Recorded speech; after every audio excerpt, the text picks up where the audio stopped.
कि एक बार ब्रह्मा जी ने राजा दक्ष को प्रजापति घोषित कर दिया। प्रजापति घोषित किया तो सम्मान समारोह रखा गया। सम्मान समारोह में सब देवता पधारे, भोले बाबा भी, विष्णु भगवान भी, ब्रह्मा जी भी, सब जने आए, आकर बैठ गए। तो नेताओं की तो हमेशा आदत होती है कि थोड़ा देरी से आते, तो दक्ष प्रजापति भी थोड़ा देरी से आए ताकि लोग इंतजार करें। जब दक्ष प्रजापति देरी से आए तो सबने उठकर सम्मान किया, आहा पधारिए पधारिए पधारिए। लेकिन तीन लोग खड़े नहीं हुए, भोले बाबा, ब्रह्मा जी और भगवान विष्णु। अब ब्रह्मा जी तो हो गए पिताजी, विष्णु भगवान हो गए परदादा। भोले बाबा ने सोचा हम में और भगवान विष्णु ब्रह्मा में क्या अंतर है, सो भोले बाबा भी नहीं भय। तो राजा दक्ष ने गौर से देखा कि सब तो सम्मान कर रहे हैं, पर ये तीनों बैठे हैं, पर एक तो पिताजी हैं, दूसरे परदादा, ये तीसरे भाई साहब क्यों नहीं उठे, ये तो हमारे दामाद हैं। और जैसे ही दक्ष प्रजापति बैठ रहा और बैठते ही सुनो सुनो सुनो, देवता चौंक गए कि मुख्य अतिथि का भाषण तो सबसे बाद में होता है, ये श्रीमान जी तो पहले ही दे रहे, लगता है कोई बड़ी बात, ऊंची बात है। हाँ भाई गौर करो, हाँ सुनाइए महाराज। अरे देवताओं, सभ्य समाज में एक भी असभ्य व्यक्ति आ जाए तो सभा का स्वरूप बिगड़ जाता है। तो सब एक दूसरी तरफ देखने लगे, भैया यहाँ असभ्य कौन है। राजा दक्ष बोले तुम्हें दिखाई नहीं पड़ रहा ये नंगा शिव, न बैठने का ज्ञान न उठने का ज्ञान, हमेशा भूत प्रीतों के संग रहता है, भूतों जैसी आदत। तो किसी ने कहा सरकार तुमको इतने अवगुण दिखाई दे रहे तो अपनी बेटी का विवाह क्यों किया। राजा दक्ष ने कहा वाह, हम और अपनी बेटी का विवाह, ये नंगे के साथ। अरे वो तो पिताजी की आज्ञा थी, वरना कहाँ हमारी सुकुमारी कन्या इतनी सुंदर, और कहाँ ये मरकट लोचन वाला शिव। मरकट लोचन का अर्थ होता है बंदर सी आंख वाला। अब थोड़ा नंदी तो फनफनाए, तो भोले बाबा अगर आपकी आज्ञा हो तो हम जरा इनको डेकाडोन का लगाएं। भोले बाबा ने कहा नहीं नहीं नहीं, शांति के साथ बैठो, ये ससुराल की गालियां हैं, किसी को विवाह में मिलती, हमें शादी के बाद मिल रही है, प्रेम पूर्वक पाओ। अब बेचारा नंदी भी क्या करे, चुप बैठ गया। तो राजा दक्ष तो नाराज है, अब भोले बाबा तो एकदम मुस्कुरा रहे हैं, सदा आनंद में रहते भोले बाबा। सोई राजा दक्ष का दिमाग और ठनक गया और चिल्ला करके बोला सुनो, आज के बाद किसी भी यज्ञ में भगवान शंकर का कोई भाग नहीं होगा, जाओ हमारा श्राप। अब तो नंदी महाराज से नहीं रहा गया, नंदी महाराज का दिमाग खराब हो गया, बहुत बक बक बक बक बक सुन ली और खड़े भय तमक करके नंदी, क्यों भगवान शिव की, विष्णु की, माता पिता और गुरु की निंदा नहीं सुननी चाहिए, वरना गो हत्या बराबर पाप लगता, न कहनी चाहिए न सुननी चाहिए। तो नंदी ने खड़े होकर के श्राप दे दिया, ए दक्ष, जब से आया बक बक बक बक बक पिए जा रहा, जा हमारा श्राप है तेरा मुंह बकरे का लग जाए। भृगु मुनि जी वहीं पर खड़े थे, अपनी डांडी पर हाथ फेरते हुए भृगु जी बोले ए नंदी, तुझे क्या लेना देना, ये ससुर दामाद का मामला, तू क्यों बीच में बोला, जा हम भी श्राप देते हैं, शंकर जी के जितने गढ़ हैं सब पाखंडी हो जाएं। नंदी ने कहा वाह, हमें पाखंडी का। सोई नंदी तमक करके उठे, ए बाबा ज्यादा पटर पटर पटर पटर बोल रहा है, जा हम भी श्राप देते हैं, तेरे जैसे जितने ब्राह्मण हैं सब मांगने वाले मंगना चटकार ब्राह्मण बन जाए। जा, हम ब्राह्मणों को तो तब से ही मांगने का श्राप लगा है। अब तो भोले बाबा ने मन में विचार किया कि हम आए थे सम्मान समारोह में, ये तो श्राप समारोह चल रहा है, बड़ा विचित्र छिड़ गया। भोले बाबा ने सोचा यहाँ से भाग लेने में ही सार है, सोई नंदी का हाथ पकड़ा, ये चलो। अरे नंदी बोले थोड़ा और मजा ले लो। अरे भोले बाबा बोले कहाँ मजा ले लो, तुम श्राप में कहीं हमको भस्म और मत करवा दो, चलो यहाँ से। और भोले बाबा चले, माँ सती को नहीं बताया, और राजा दक्ष का दिमाग ठनक गया, एक तो क्रोध में, दूसरा मुस्कुराए, अब भोले बाबा तीसरा चले भी गए, रहते तो थोड़ा ताव और दिखाते। तो राजा दक्ष ने एक यज्ञ का आयोजन किया, सबको न्योता दिया, पर भोले बाबा को नहीं दिया।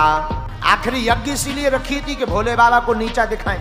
देवता भी बड़े चतुर होते हैं, कई बार पड़ोसी भी जले पर नमक छिड़कने का काम बहुत अच्छा करते हैं। तो जब यज्ञ के लिए सब देवता जाने लगे तो सब पुष्पक विमान कैलाश पर्वत के ऊपर से लिए जा रहे ताकि भोले बाबा का ध्यान जावे। विमान लेकर जाने लगे तो एक विमान में गंधर्वियां गाती हुई जा रही थी। माँ सती ने गौर से देखा तो माँ सती ने आवाज लगाई, अरे ओ गंधर्वियों कहाँ जा रही, ओ हो, अरे सती तू अभी तक घर पे बैठी है। तुझे पता ना है तेरे पिताजी ने कितने बड़े यज्ञ का आयोजन किया है? ओ हाँ हाँ पता है, तुम चलो चलो चलो, मैं अभी आई। झूठ बोल दिया। माँ सती भोले बाबा के पास आई तो माता सती चरणों को दबाने लगी। भोले बाबा बोले, देवी जी आज बड़ी सेवा हो रही, क्या कारण है? तो सती ने कहा, महाराज ये तो हमारे धर्म पत्नियों का धर्म है, पति के चरणों की सेवा करना। देवी जी क्या कारण है? सती माँ ने कहा, जरा शब्दों पे गौर करना। हे भोलेनाथ स्वामी, आपकी ससुराल में आपके ससुर जी ने एक सुंदर यज्ञ का आयोजन किया। देवी कोई चिट्ठी पत्र आया? महाराज आया तो नहीं है, पर डाक गड़बड़ा गई होगी, वहां से डाक तो चली होगी, गड़बड़ा गई होगी। नहीं नहीं नहीं नहीं नहीं, आज तक जो छिपा कर रखी थी वो बताई, वो है सम्मान समारोह वाली। और भोले बाबा ने कहा, जिस घर में जाते ही आपको देखकर प्रसन्नता ना हो, ऐसे घर नहीं जाना चाहिए, चाहे सोना बरस रहा हो।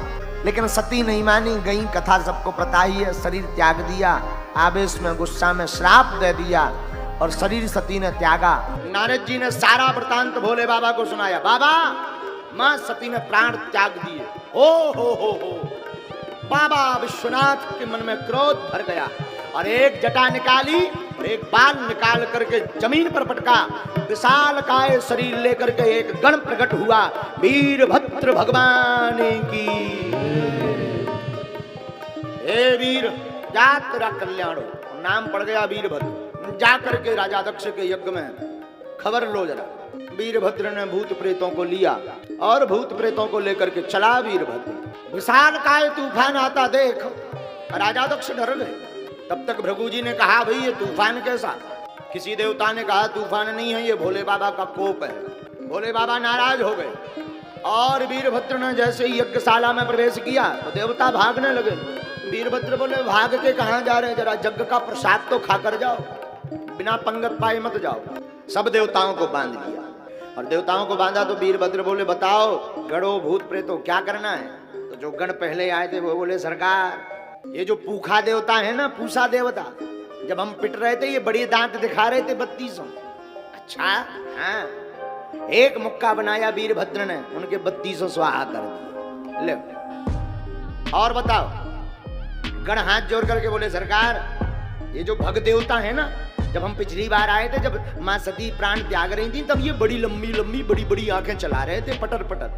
अच्छा हाँ, वीरभद्र भगवान ने 2 अंगुरियां ली, 2 ही घटा निकाल रहे। हेलो जाओ महाराज। हाँ, ये जो दाढ़ी वाला बाबा है ना भृगु जी, ये जब हम पिट रहे थे बड़ी दाढ़ी पर हाथ फेर रहा था। अच्छा, वीरभद्र भगवान ने खट्टी दाढ़ी पकड़ी, एक झटका मारो, पूरे क्लीन सीए हो गए, साफ हो गई दाढ़ी। अब तो आनंद होगा। कहा जजमान जी कहाँ है भैया? यजमान जी को यत्र तत्र देखा, जजमान जी कोने में लोग, यजमान जी तो दक्ष। वीरभद्र भगवान ने पकड़ा, सिर को पकड़ा, एक झटका मारा और सिर को काट दिया, हवन कुंड में कर दिया स्वाहा। भूत प्रेतों ने यज्ञ विध्वंस कर दी, बल्लियां उखाड़ दी, हवन कुंड में लकड़ियां भर दी। 2-3 भूत प्रेत रायते के कुंड में ऐसे डूब गए, नाक पकड़ के हर हर महादेव, एक बाल्टी और भूत प्रेत रायते के कुंड में उतराने लगे। यज्ञ विध्वंस हो गए। देवता सब रोने लगे। रोते रोते देवता जिसकी आंखें चली गई, दांत चले गए, दाढ़ी चली गई, ब्रह्मा जी के पास पहुंचे। बाबा बड़ी दुर्दशा हुई। ब्रह्मा जी बोले, जब हमने रोकी थी तुम क्यों आए? क्यों गए? हम तो नहीं गए, तुम लोग क्यों गए? देवता बोले, सरकार गलती तो हो गई, अब क्या करें? शंकर जी के कोप से बचाओ। भैया चिंता मत करो, भोले बाबा बड़े प्यारे हैं, छड़े रुष्टा छड़े तुष्टा। भोले बाबा थोड़े में प्रसन्न हो जाते, थोड़े में रुष्ट हो जाते। चलो, सब देवता भगवान भूत बाबन भोले बाबा के पास आए, दिव्य स्तुति करने लगे। बाबा मुस्कुराए, कहो ब्रह्मा जी ये देवता क्यों ले आए? ब्रह्मा जी बोले, सरकार आपके गणन ने इनकी दुर्दशा कर दी, हाथ फिरवा भी ले आए कि कछू तो कह दो। शंकर जी बोले, जब उपद्रव ऐसा करेंगे तो दंड पाएंगे ही पाएंगे। अरे सरकार बाबा तो विश्वनाथ कृपा करो, बताओ क्या कृपा करनी? पहले देवता आए, भृगु जी बोले, महाराज हमारी तो पूरी दाढ़ी चली गई, लंबी लंबी दाढ़ी रहती थी, आदत थी हमारी, बात करते थे तो हाथ फेरते थे। अब काय में हाथ फेरे? देखो बाबा, पूरी दाढ़ी तो नहीं आएगी पर आगे आगे की आ जाएगी, काम चल जाएगा। अरे बोले मरते क्या नहीं करते, भागे भूत की लंगोटी सही, ले आओ महाराजा। बाबा ने कहा तथास्तु। तो ये आगे की थोड़ी थोड़ी सी दाढ़ी शुरू हो गई, तब से जब फ्रेंच कटिंग शुरू हो गई। पूछा देवता आए, बोले महाराज हमारे तो 3200 चलेगा, एक भी दांत, कम से कम दाढ़ी छोड़ दे। चबाऊ तो राते लड़ुआ लोचई, अभी लोचई नहीं खा पाने। शंकर जी बोले लोचई बंद करो, कुछ नहीं खाना पीना है, एक काम करो आज से तुम सत्तू खोल के पिया करो। हाँ, सत्तू खोल लिया करो, पी लिया जाओ, तथास्तु। जय हो बाबा, कम से कम प्रसन्न तो कर। दूसरा देवता है भग देवता, महाराज हमारी तो दोनों आंखें ही चली। शंकर जी बोले देखो भाई, आंखों का स्टॉक तो खत्म हो गया, आंखें तो मिलेंगी नहीं, एक काम करो तुम अपने मित्र की आंखों से देख पाओगे, जाओ हमारा आशीर्वाद है।